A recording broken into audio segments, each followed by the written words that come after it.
You can be looking at it too. There's no meeting yet. Just Tom sitting there. You know the light, it's on because the green light's up there.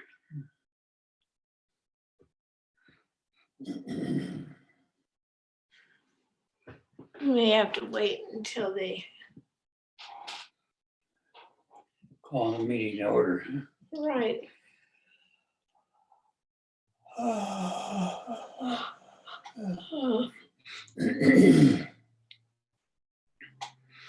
Well, it'll be by Jamie Pollard and probably a lot of the, a little bit about the athletic program, whatnot, but probably more about the building and the additional stuff big going on, and he's big on that. Sheila just said her reaction to the game. And you're gonna have to answer because I don't understand it. There's Karen. So we'll read it when your meeting's over. It's from Sheila.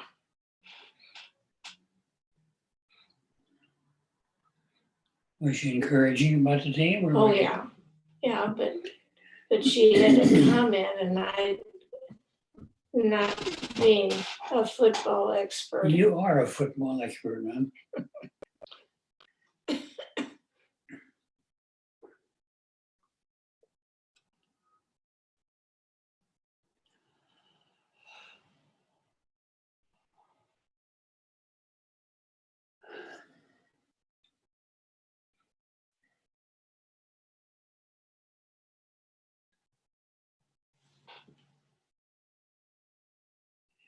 You got a microphone. Rotary bell.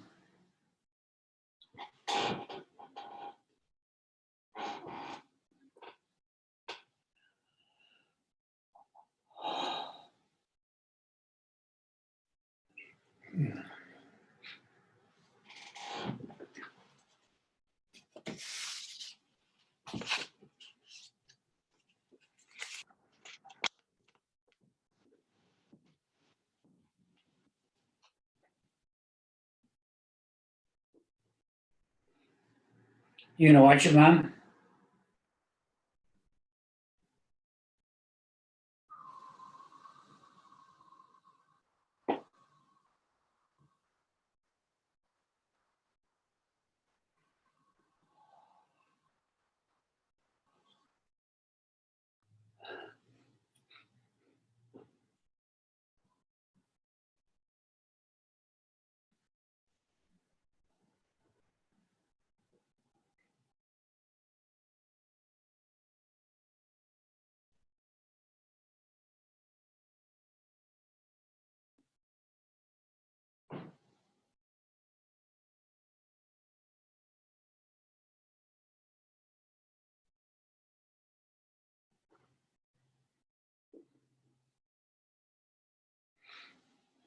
Okay, you ready? I have a little of this. It's fat Vaseline, not much. I'm gonna pick up a container of it.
Dick Horton.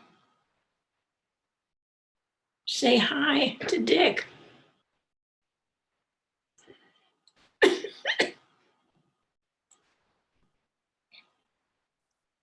Hello. Hi, Dick. Hi.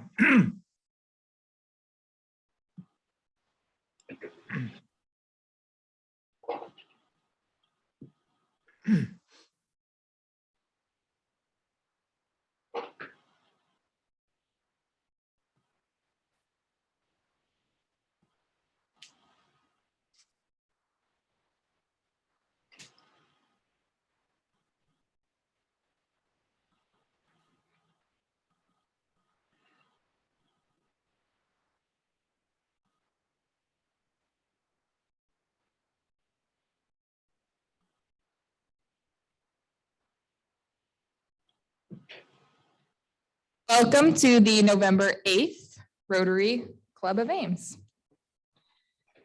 Let's begin with the Pledge of Allegiance. I pledge allegiance to the flag of the United States of America and to the republic for which it stands, one nation, under God, indivisible, with liberty and justice for all. Thank you. Please remain standing. Is there anyone that we should keep in our hearts and prayers at this time? Rod Place, we will continue to think about him. Is there anyone else?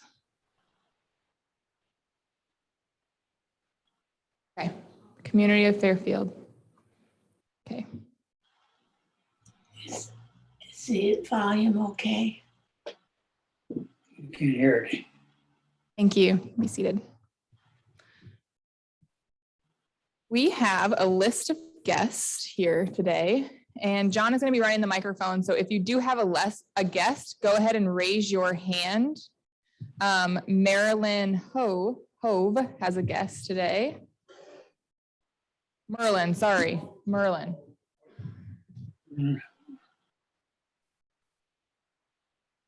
Pleased to have with me today my wife, Jan Hove.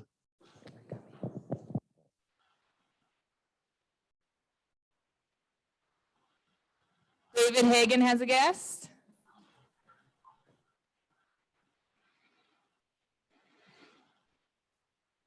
My guest today is Karen Johnson, and hopefully a future member.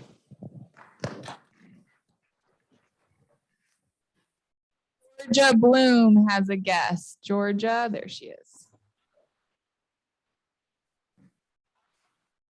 Our daughter Jennifer Renderneck is here visiting us for a week, and she grew up in Ames, but now she lives for 22 years in Atlanta, Georgia.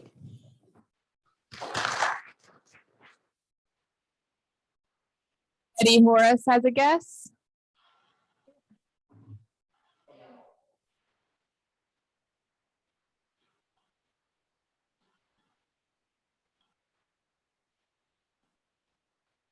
Okay, yes, I'm happy to introduce my husband, Chuck Horace, as my guest today. Thank you. Rod Bodhold has a guest today.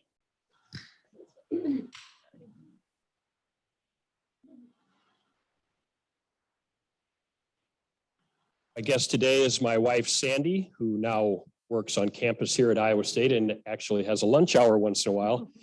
And this is how we're celebrating.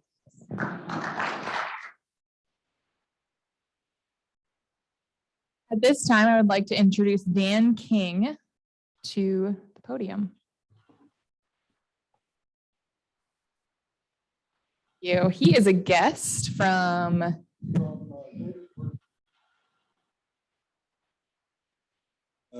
Gaithersburg, Maryland. I'm here visiting grandchildren. We have a small Rotary Club there of about 30 members. We really wish we had a club this size, but we have been heavily hit by COVID in our area, and then also, as with many of the smaller clubs, a lot of our members are getting older, and we're having more and more difficulty recruiting younger members. And I'm really pleased to see that you have some young people here today. So it's a pleasure to be here, and I have a flag for your club from our club, and thank you very much.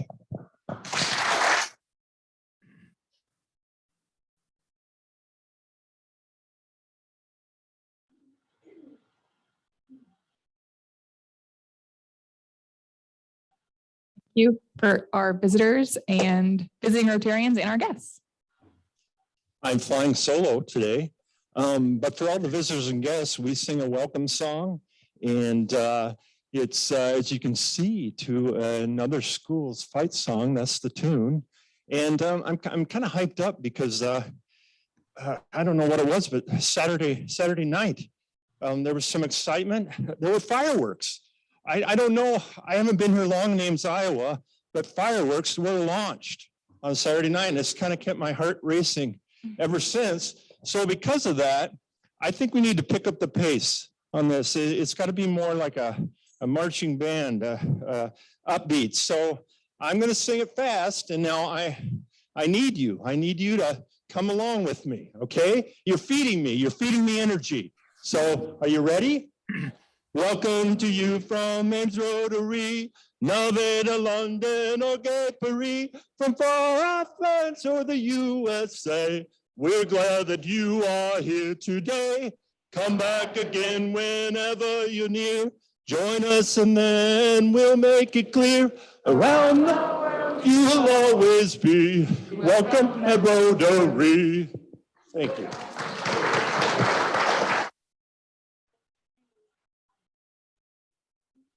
I like the energy. At this time, I will invite Lisa to introduce some new members.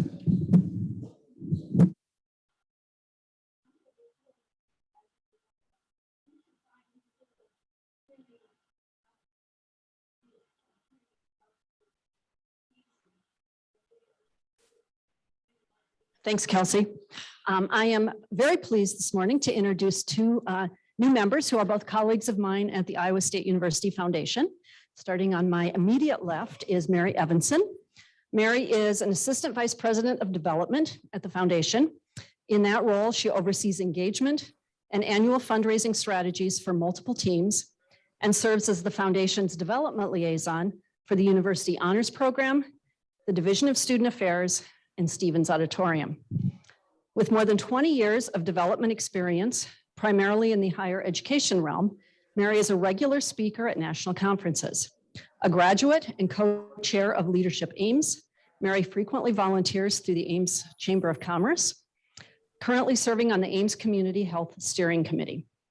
Since graduating from Iowa State University with a bachelor's degree in psychology and earning a certificate in fundraising management from the University of Nebraska, Omaha, she's held various leadership roles at the University of Chicago, Dominican University, Steppenwolf Theater, and the Iowa State University Foundation.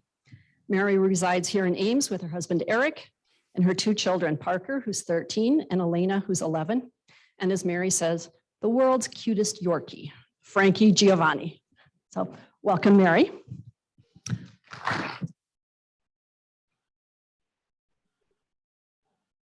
We're also welcoming Rosa Uno. Rosa joined the Iowa State Foundation in 1994, and since then has been responsible in various capacities for information technology, security, compliance, data analytics, and privacy efforts. In her current role as Associate Vice President and Chief Information Officer, she oversees cyber and privacy risk management, as well as leading all information technology and security efforts. Rosa has been active with a number of organizations in the Ames community, including serving as a volunteer and board member for YSS for many years. She's a graduate of Case Western University in Cleveland, Ohio, where she obtained a master's degree in operations research and applied math, and also holds a graduate certificate in information assurance from Iowa State. Rosa and her husband Oser have 2 adult children and live in Ames with their 2 cats. So, welcome, Rosa.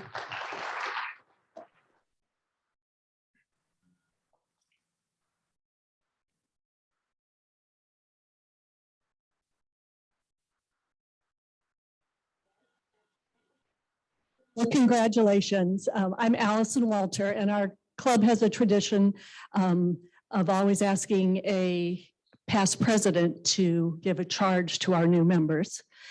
Typically, they get to know that they're going to do this before they walk through the food line, but once in a while, they have to do it on the fly. So I want to welcome you to the club. And, our club has had to make a few changes in the last year or two, like everyone around the world. And one of those changes is this corporate membership. And we're glad that you and the foundation have decided to take advantage of that opportunity. As we were sitting at lunch today, Betty reminded us that she was one of the first 3 women in this Rotary Club. That was a major change for Rotary. Rotary's has had a lot of traditions that have carried over through the years for a number of years, but we're always looking for opportunities to change and become better and keep with the times. So I would encourage you to get involved in the different opportunities with Rotary. We have a number of fellowships, we have committees, we have opportunities for service. And when you see that there's an opportunity for change, please get involved and be a part of that change. So thank you and welcome to Rotary.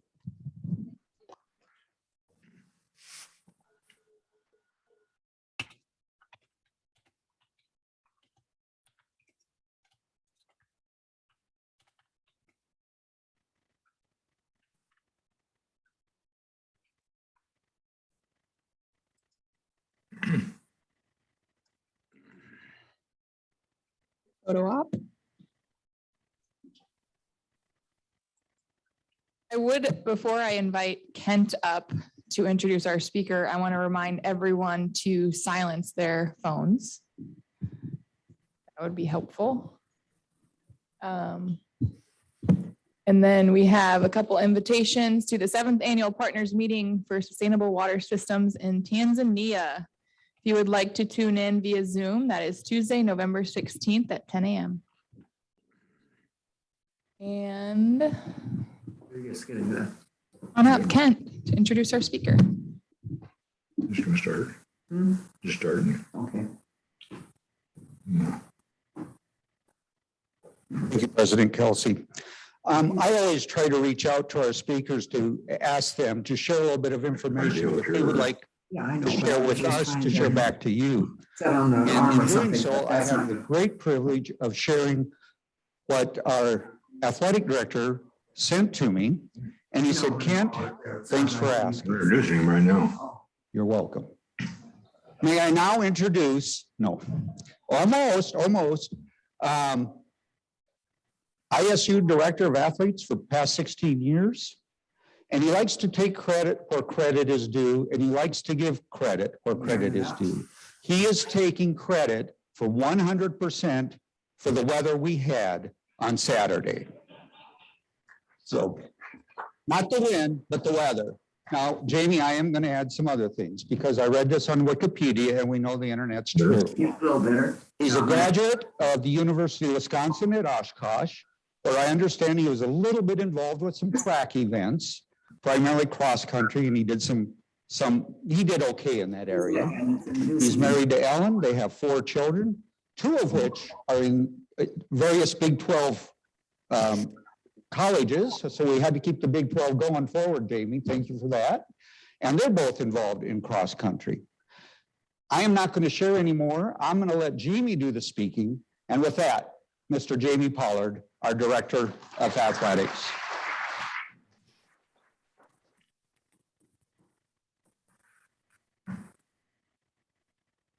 Good. Well, I'm going to pull this out. Good morning. Actually, good afternoon. So yeah, Saturday was, I said I'm going to take 100% credit for the weather on Saturday, because was Saturday a Chamber of Commerce day or what? I mean, that was like, we should send out all ticket renewals and donation renewals. We should have sent them out Saturday night so they were there Sunday morning, because we probably got 100% renewal. But it was awesome. But thank you for that Notre Dame fight song. You didn't know that I've got a lot of ties to Notre Dame. I've got a wife that's a graduate. She's like 4th generation. I have to live that fight song quite often. We hosted all our college roommates for a big reunion this summer, and I had to listen to them sing it all the time. And so I get my fair share of that. So I felt like that when you were doing that. But no, I go back to Saturday. I mean, what an awesome day for a November day, which we were talking at our table. Could have been raining, windy, could have snowed. There are a lot of different outcomes besides what happened.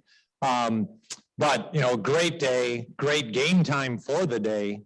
The crowd was absolutely fantastic, about electric as I can ever recall it being in the stadium.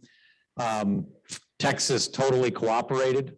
I watched a replay of the game last night, and at the beginning of the game, they were talking about pregame stats, and their offense was the second ranked offense in the Big 12. And I'm thinking, well, they didn't bring that team with them because they didn't play like they were the second ranked offense.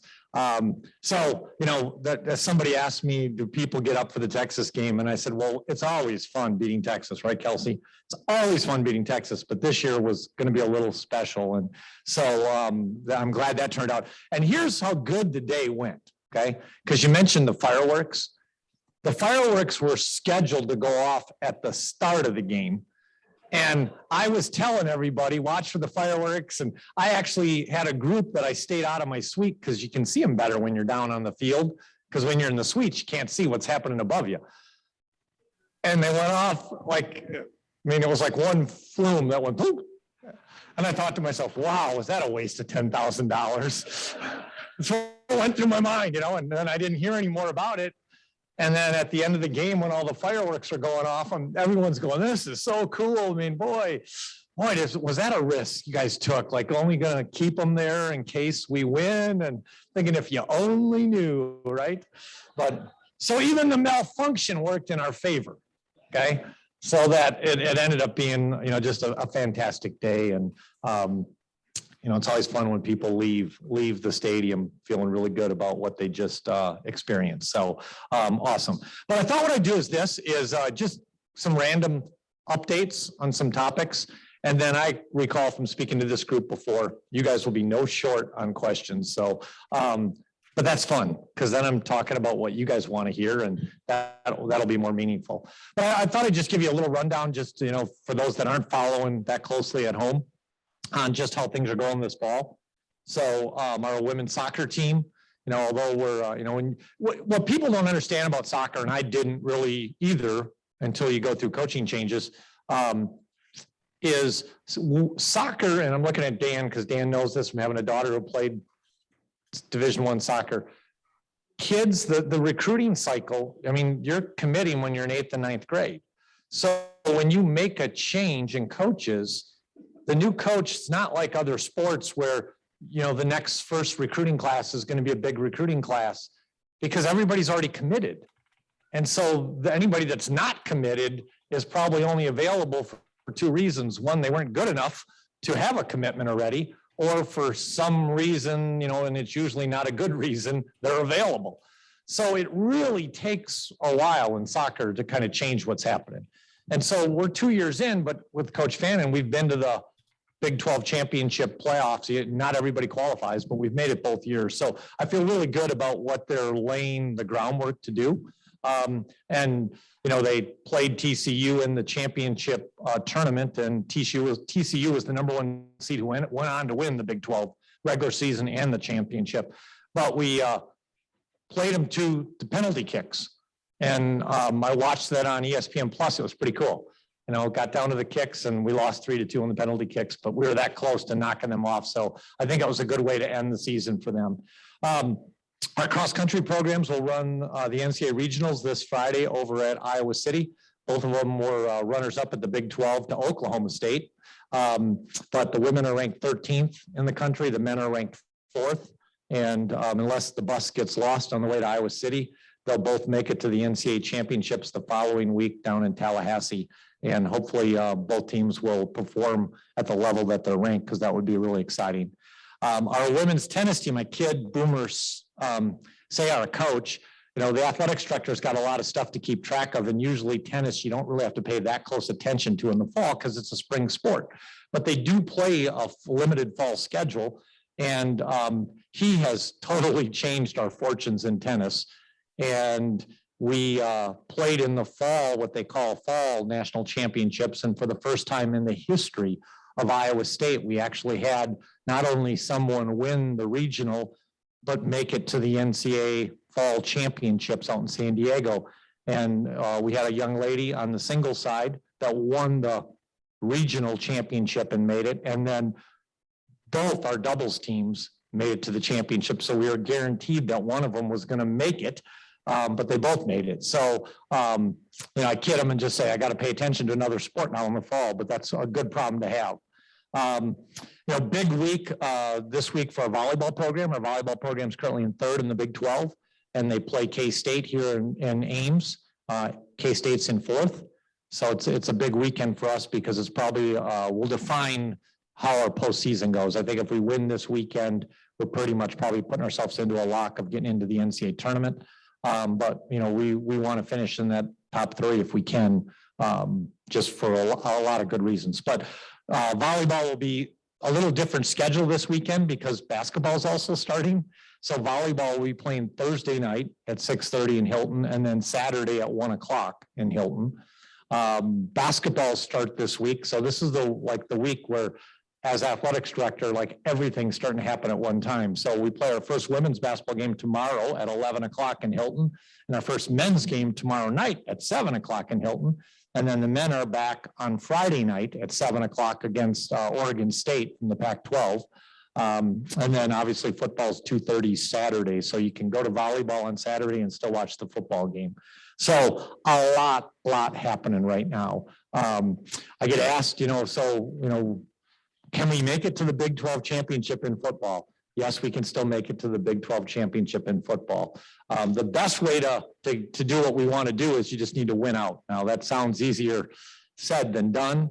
It means you got to go win at Texas Tech, then you got to go win at OU, and then you got to win at home against TCU on that Friday. If that happens, I think the only way we cannot, because what would happen if we won out, okay, that would mean that we end with 2 losses. We'd be 7-2.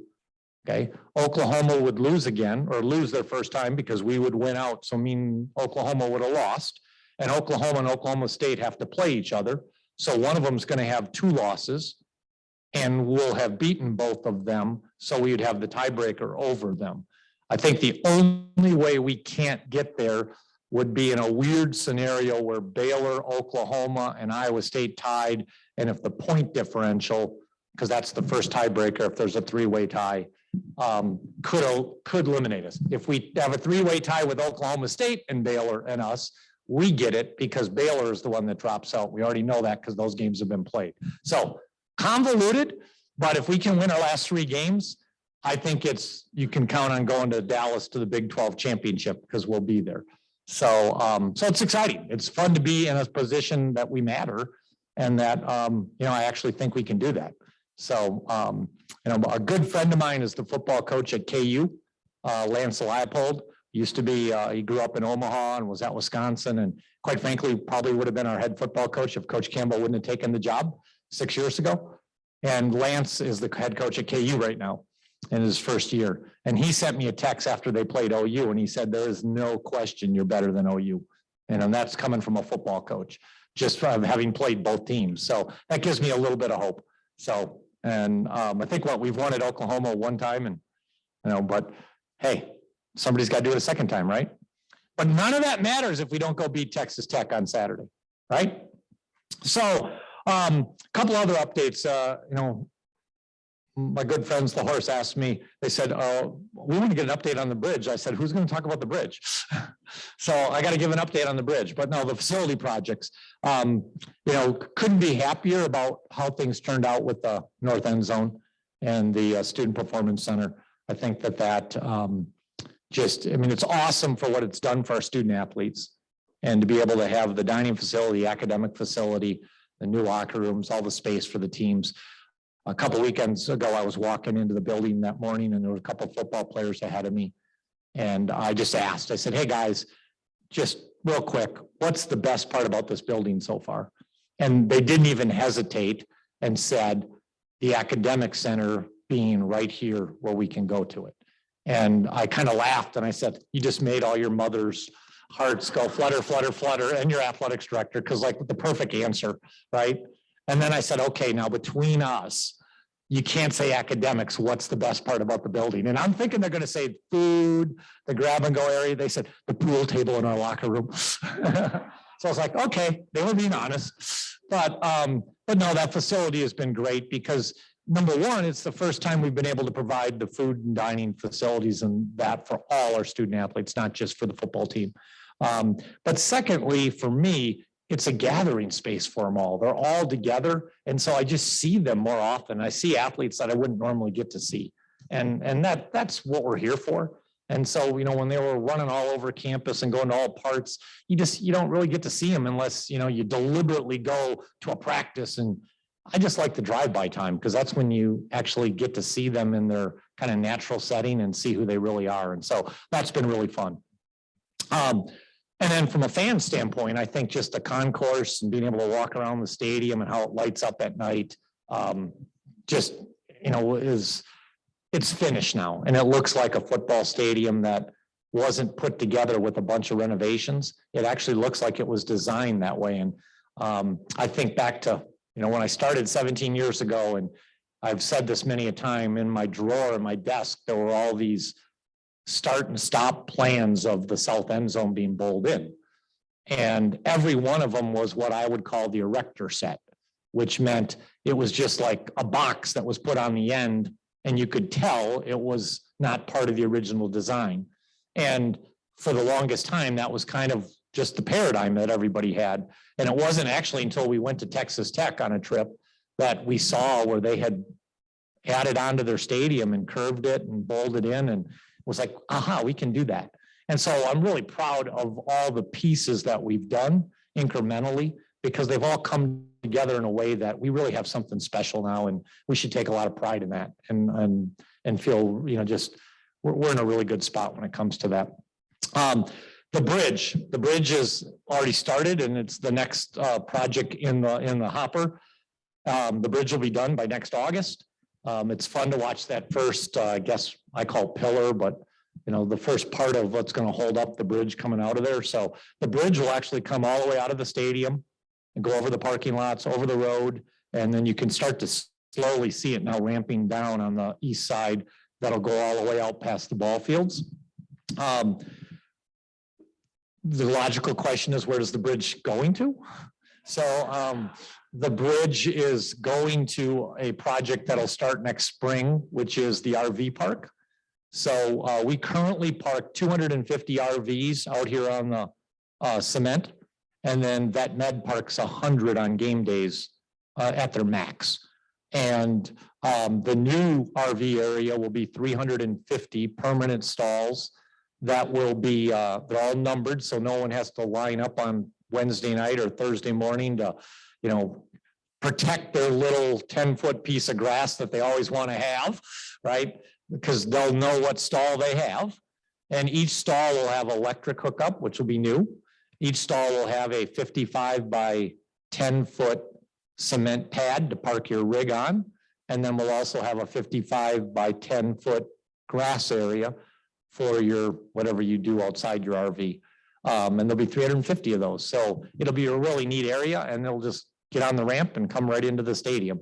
The other piece that will be done when the RV park is built is to the north of Sheeman and to the west of CY Stevens.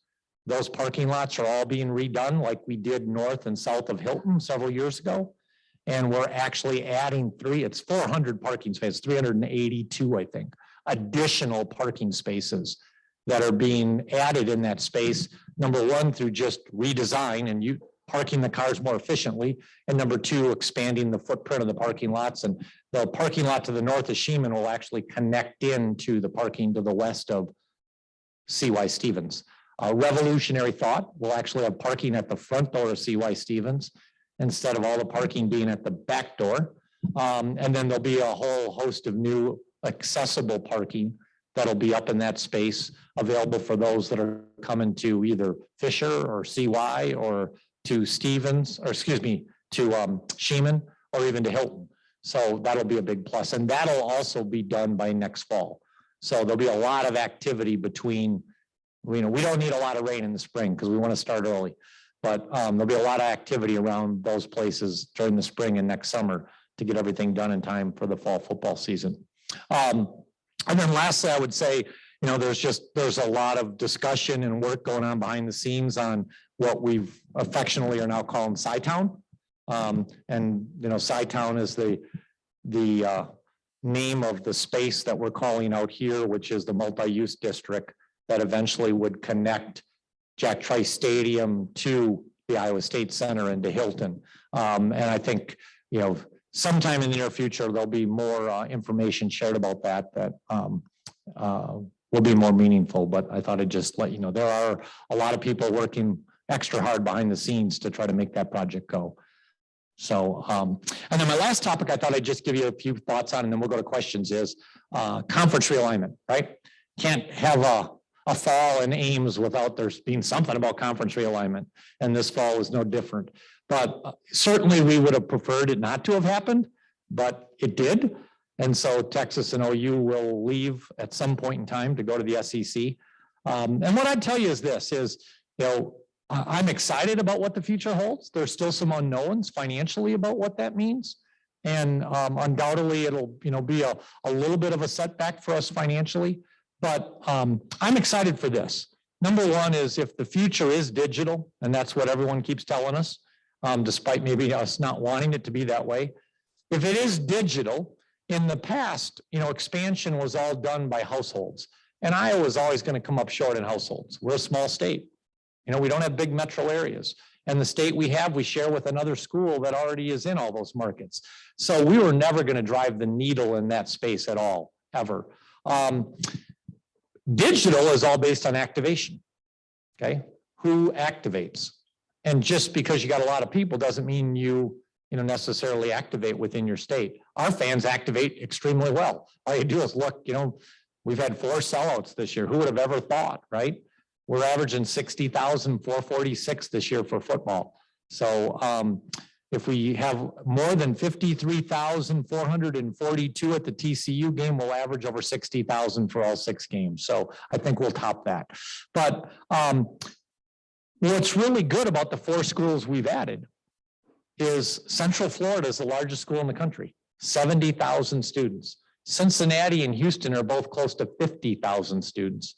And BYU comes with, it's 35,000 students, but if you were to say as a percentage who's activating, they probably all 35,000 of them activate, because they're, I mean this in a positive way, not in a negative way, but it's like a cult, right? I mean, you're BYU. I mean, they just are into it, right? Beware. It's going to be like having another Kansas in the tournament down in Kansas City, because they will come in droves to support their program, which will be neat. But I share that because we got a ton of potential for activation into the future. Not to mention, they're good metro areas. Truth be told, we were going to add BYU. If you were, if we were the NFL and you were looking at the draft board, they were the best available athlete by a long shot, not even close. Athletically, they're a Power 5 program. They just weren't in a Power 5 league. So we were going to add BYU, and then we were going to add Cincinnati, because Cincinnati has a lot going for it, especially, and right now they have a lot going for them, but it was going to help us with West Virginia because it gave us another school in that footprint. And then we had to debate whether we were going to add Central Florida and Houston. And what I would tell you from that perspective is, I was in the room the last time we went through this, and I was the only AD or president that was in the room during that time period. And we got into a discussion last time about West Virginia or Louisville. And why do I say that to you? Well, for whatever reason, and I was part of it, we never asked ourselves West Virginia and Louisville, because I think, got locked into going, why do we want to be 11? We should just be 10.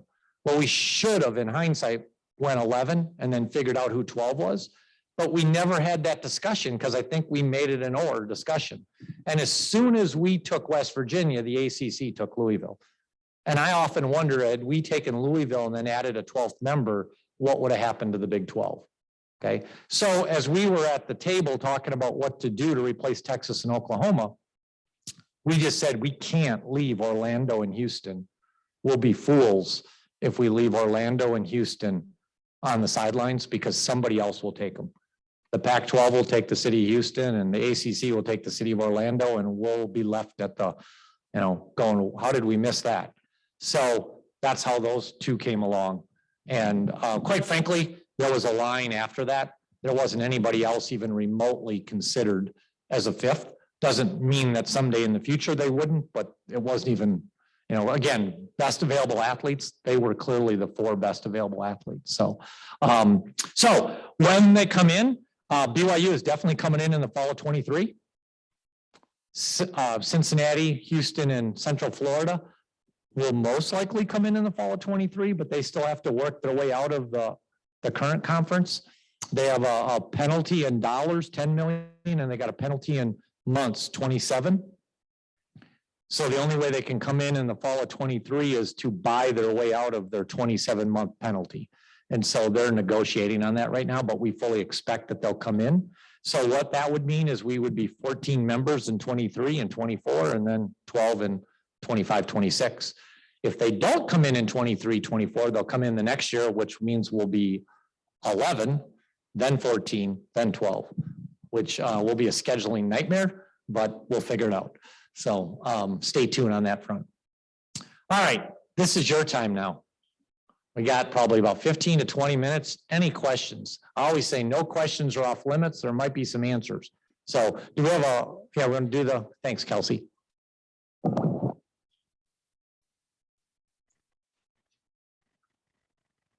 I can only imagine what this question is going to be, Mr. Johansson. How do I like the house I live in? I love the house I live in. I wonder why I love the house I live in.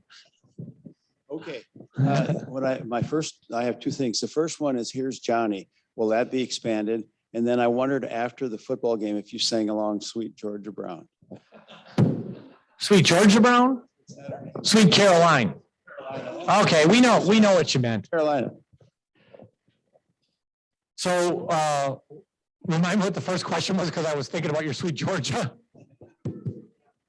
Johnny's. So part of this goes back to the entertainment district in some ways, okay? And you go, okay, why is he going back here? So the question is, are you expanding Johnny's? And the answer is Johnny's itself, no. Physically, we expanded it once, and to expand it again would be really, really expensive and inefficient, because you'd actually have to, it's complicated. We've looked at it and it's not an easy expansion. And so the issue is really, the bigger issue is, fans want that hospitality space and are willing to donate to get the hospitality space. And Johnny started off, as a small group, and then people really liked it. So more people donated. And then, so we expanded. And then because we expanded, more people donated. And so it's like, you're just creating a problem that you can't fix. So that's really why, that's one of the reasons that we were interested in taking over Sheeman, and doing the parking lots north of Sheeman. Because what's going to happen with those 400 additional spaces is that's going to be premium space for those that are at a different donor level than those that are parking right now in C1 and C2. And the idea behind it is then they can enter into Sheeman, and if we reconfigure some of what's in Sheeman, we can create hospitality space in there so that people can go into Sheeman, be indoors, and then it's connected to Hilton eventually, so that you're inside the whole time. Thereby hopefully reducing the demand on Johnny's, either by reconfiguring who gets into Johnny's, by offering the people that now are not going to get into Johnny's a different hospitality space, or some people just choosing not to go into Johnny's because they want to go into another space. So that's the long-term plan. Unfortunately for us, we had the plans all set for the Hilton Sheeman piece, and then conference realignment. Well, COVID hit, which stopped things, and then conference realignment. That project will take bonding. And I'm looking at Warren right now. He'll know exactly what I mean. Is there is no way we could convince the bonding agency that they should allow us to take bonds when we can't document what our television revenue is going to be past 25, because it's 40% of our budget. So we've got to get the television piece solidified. And then we'll be able to determine what we can do. So kind of just put a hold on that part of it right now. Did I sing Sweet Caroline? Let's just say this. Normally, Jamie Pollard doesn't go on the field after the game. Normally, I leave the suite. I go out the back side of the stadium and I cut through by the TV area and I go into the locker room. So I don't even know what's happening on the field. Jamie Pollard was not going to miss the opportunity Saturday night to walk across the field and get 60 seconds of shaking the Texas AD's hand. So, yes, I was on the field and I may have sung Sweet Caroline. Amy, you shared with me a couple times, the last time we had realignment, you were on vacation and you were doing this and that. Share that with this group. And then this time when OU and Texas, that news broke, did you have an inkling before the whole world got it on a Monday morning? And then as I close, I want to compliment Jamie, and Dan could probably second this, his commitment to former student athletes at Iowa State. He's really ramped that up to take care of them and make them feel welcomed and provide resources and connect them with the community. So thank you for that, and I'll go quiet. Well, I'm going to start on your latter thing and say it would be very disingenuous for me to take any credit for that, because it started with Ryan McGuire, who was the first full-time letter winners director, and now it's Lindsay Long and her awesome staff. And we had 500 former athletes back this weekend for a reunion, the most we've ever had back. And Lindsay and her staff do an incredible job, and hire good people and let them get out of the way and let them do their job. So yeah, I've had this like knack of being in like weird places when that stuff hits about conference realignment, and it tends to like screw up a lot of my vacations. So, but this time I'd actually say it caught everybody flat-footed. Nobody knew, and I mean, heck, the SEC ADs didn't even know, because that was painfully obvious by the A&M AD, because when they asked him, he said, hell no, are we going to let them in? We want to be the only school in Texas in the SEC. And then 2 days later, it was a unanimous vote to let him in. But so he was caught off guard. And, quite frankly, that's said this many a time. I've learned one thing in public leadership is unless you're in the room, you don't know, right? Okay. There's so many things we all make assumptions about. Unless you're in the room, you don't know. And there's times I've been in the room and I watch how it gets portrayed externally by the media, and I just go, they have no idea what really happened. That aside, I'm going to break that rule, because I really think we've pieced together what really has happened. And, it goes back to Disney and Disney hemorrhaging, and Disney needing to figure out what the future holds for linear television. And it started 2 years ago when, Saturday night, it's CBS, it's SEC football. Saturday night, that's the big television package. CBS, SEC football game, prime time. That television package went out on the street 2 years ago. Now it's up in 2 years. So there's still 2 more years of CBS.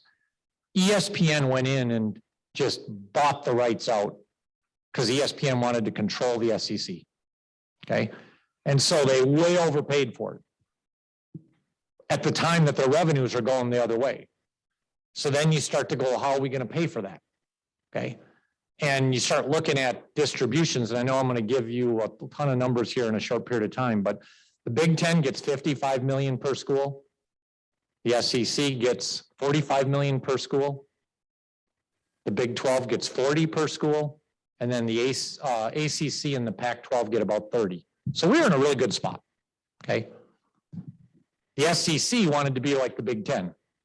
That's why ESPN took the CBS package and bought it and overpaid, which gets them closer to the Big Ten number of 55 in 2 years. But now ESPN's got to go, how do we pay for it? Well, one way to pay for it is take OU and Texas and put them in the SEC and hope that the Big 12 dissolves and they just become like the American and the Mountain West, which get about 7 million per school. Okay. What they never counted on is that we would coalesce and not disband. And that was, when people go, oh, the Big 12 is just sticking it to Texas and OU, to try to get their money. Had nothing to do with that. I could care less whether Texas or OU is in the league or not in the league. What I care about is for the next 4 years, I still get my 40 million a year. They owe us 8 times 40 million, 8 schools, 40 million a school, $320 million. I want that. If that conference dissolves, that goes away, right? That's the only, if Texas and OU leave tomorrow because ESPN agrees to pay us all our 40 million, I'd say, don't let the door hit you in the, but if they say, if they leave, you're not getting that, then I'm saying, that's not happening, right? So, and then on top of that, so that was happening. And that's why I don't think anybody knew it was happening, because they were all counting on that the CFP expansion vote would take place before anybody knew that was happening. So now let's take you to the college football playoff. It's 4 teams. ESPN owns the rights. Okay. It goes through 2026. They have a clause in their contract that says if it gets negotiated and if it's expanded before 26, ESPN automatically gets its right of refusal, so they can keep it.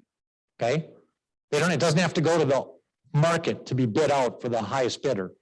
So ESPN had a lot of reasons why they don't want it to go to market. Okay, so they form a committee to look at expansion, and the SEC is on the subcommittee. Okay, there's 3 people, and Sankey, who is the commissioner of the SEC, is driving that. Well, if you go back and look at what they did, is what's the biggest thing people complain about the CFP? Well, that no one's got access to it, right? So they said, we're going to expand to 12 and we're going to have 6 automatic bids. And they didn't say for the 5 Power 5 conferences, they said the 6 highest ranking conferences.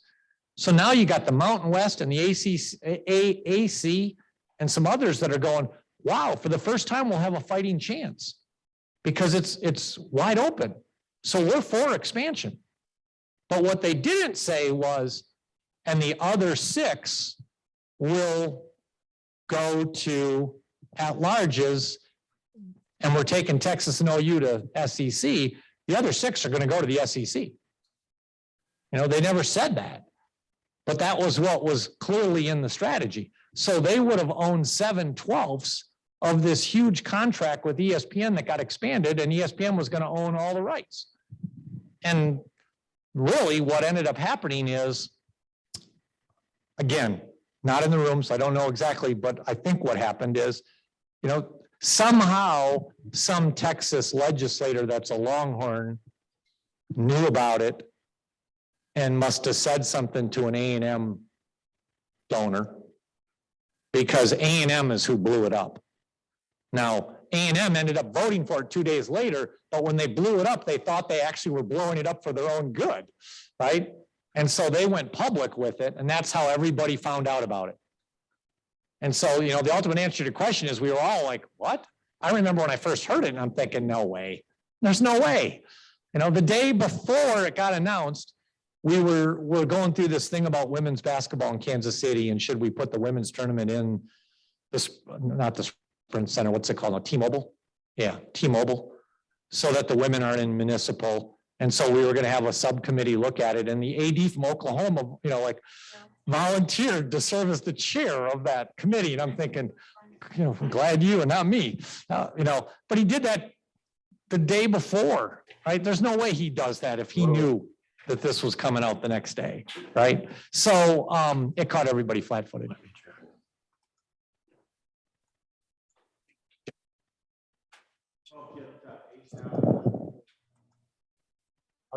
How did we get aced out of the coalition? I don't see it, Haley. The alliance. Well, ultimately, I don't know, I can only surmise, but I think probably what happened is, first of all, that really isn't anything yet. It might become something. I think it was a way for those three conferences to kind of strike back against the SEC based on what I just told you about. And quite frankly, we were still in such turmoil that putting us in that probably just didn't make sense at the time. You know, but the verdict is still out on whether that'll actually ever become something. I mean, could it? Yes. Thank you. But I think there's as many questions as there are answers to whether that's even something real. You know, they had that press conference and talked about it. Never heard another thing about it. I mean, football scheduling is done 10 years in advance.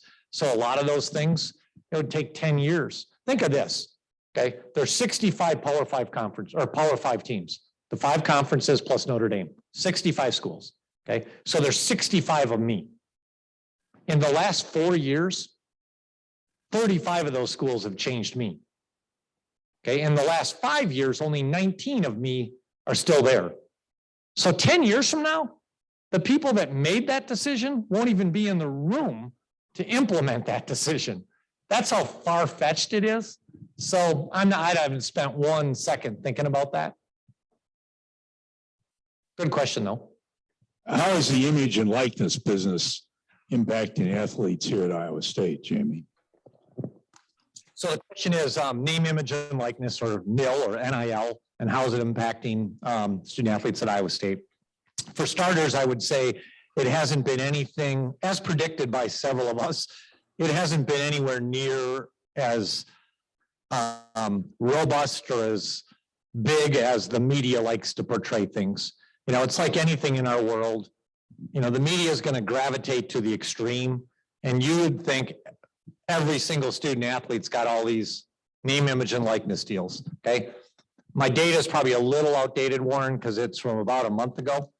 But as of a month ago, we had 49 in our department, okay? So 450 student athletes, so 10%.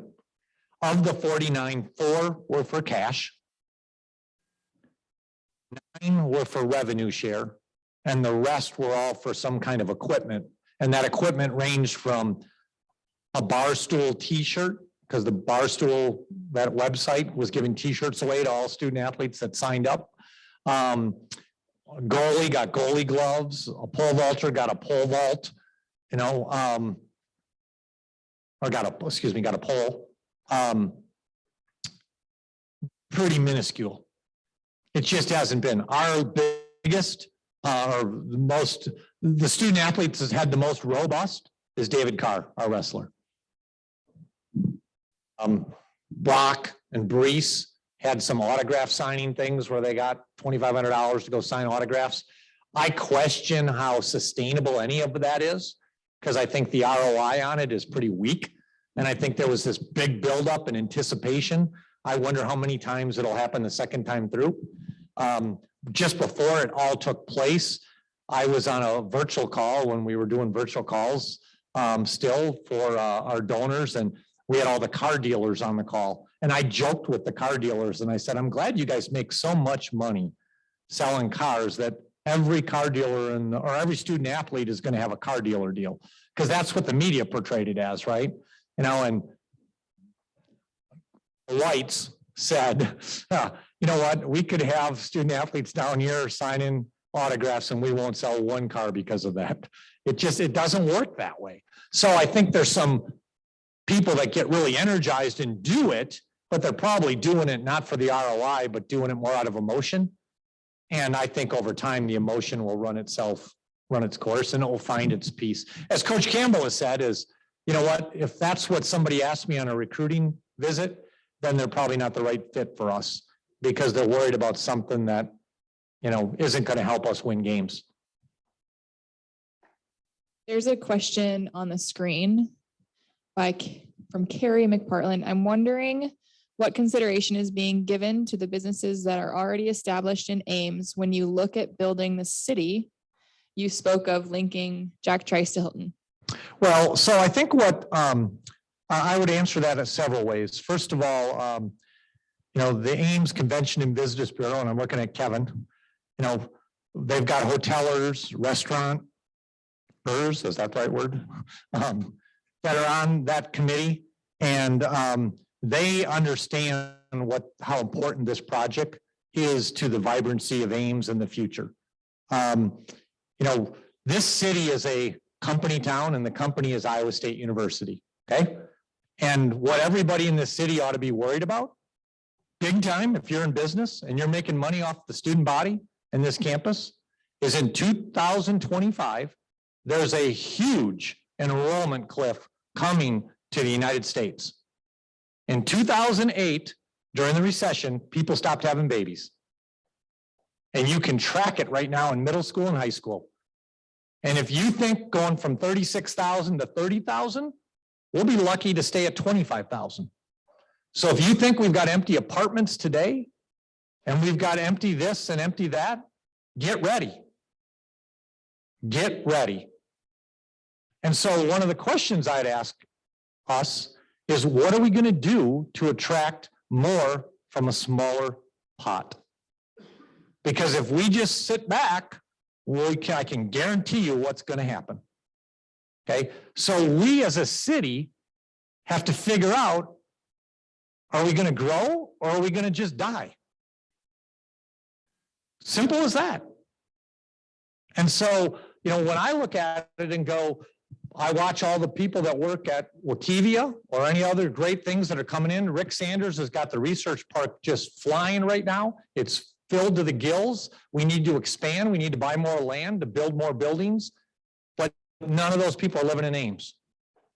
Why aren't they living in Ames? There's not housing and there's not amenities. So they choose to go live in Ankeny or live in North Des Moines. And so do we just let that continue to happen or do we try to do something about it? And so that's what I would say to that, is that we need to find a way to keep Ames competitive. And whether it's the downtown project that's going on right now or what Dan's working hard on out in the industrial area, we have to do those things. Because if we don't, it's going to pass us by. Any more questions? Well, thank you very much. Well, thank you for having me today. Go Cyclones.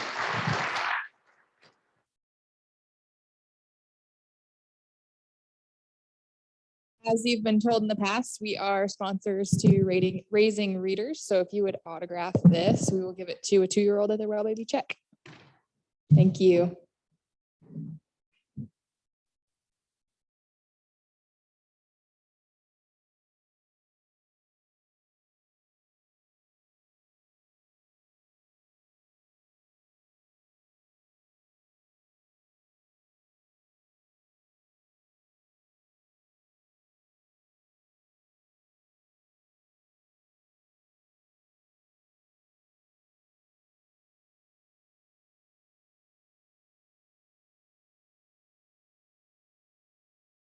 Alrighty, let's stand for the 4-way test. Of the things we do and say, is it the truth? Is it fair to all concerned?